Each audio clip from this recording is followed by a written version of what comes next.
Assalamualaikum and hello everyone. I am Nur Fatiha Munidar bin Nurdin, S48852, and I am going to explain about hysteresis and eddy current loss.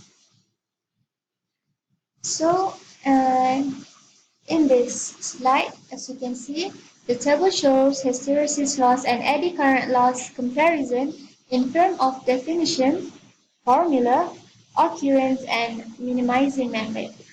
So basically, the sum of hysteresis and eddy current losses is called core loss, as both the losses occur within the core of magnetic material. Hysteresis loss.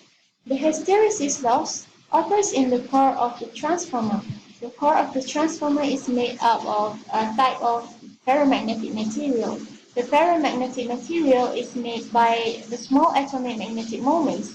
When no field is applied to the material, in that case, the molecules are randomly arranged in the substance, like in this first picture.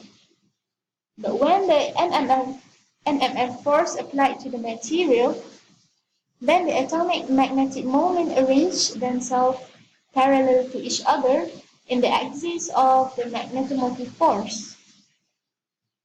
When force being removed, then the atomic magnetic moment again arrange themselves randomly, but few of them still align parallel to each other, like this.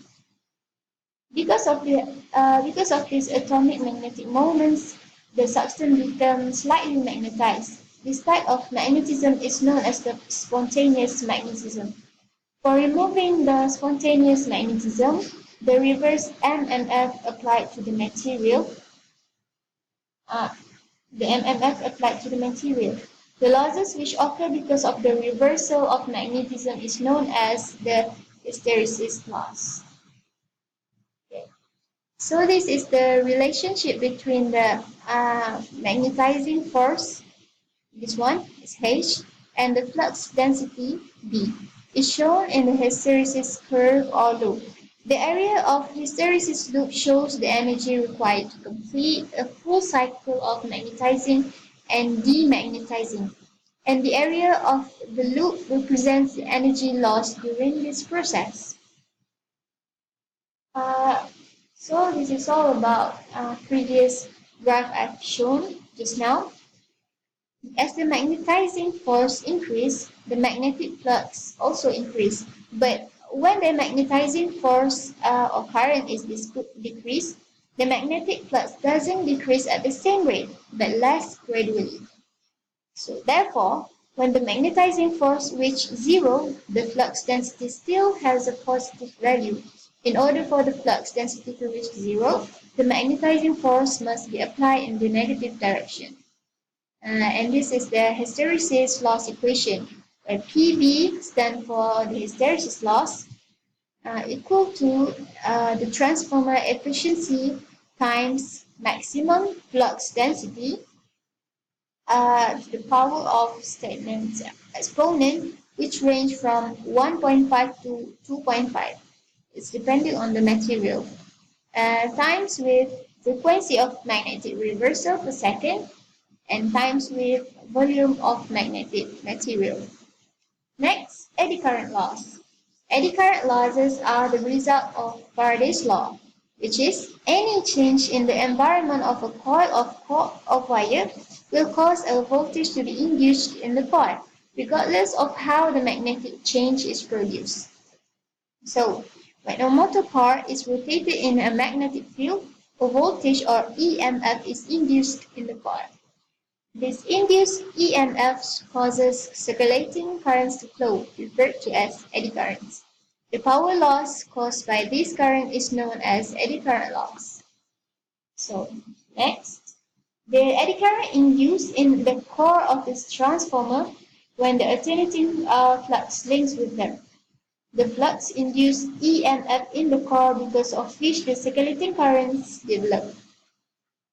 The circulating current causes losses in terms of heat, which increase the temperature of this coil.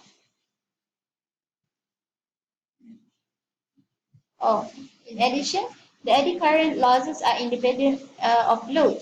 and hence known as their constant losses. How to minimize the eddy current loss? Motor armature cores use many thin pieces of iron, referred to as lamination, rather than a single piece because the resistance of individual piece is higher than the resistance of one solid piece. This higher resistance is due to smaller area per piece, reduced eddy currents, and in turn, eddy current loss. The lamination are insulated from each other with a lacquer coating to prevent the eddy current from jumping from one lamination to another. And this is the eddy current loss equation. PE is the eddy current loss equal to eddy current constant times with flux density times frequency of magnetic reversal per second times material thickness and time volume. So summary for this topic is the key difference between these two losses. First, the eddy current loss occur because of interaction of magnetic field and conductor, while the hysteresis loss occur because of reversal of magnetism. And the eddy current loss can be minimized by using thin core of lamination, while the silicon steel material is used for minimizing the hysteresis loss. And the similarity of these two losses is the eddy current and hysteresis loss both occurs in the core of the transformer. Because of these losses, the power dissipated in the form of heat, and this heat increased the temperature of the machine. And that's all from me. Thank you for listening.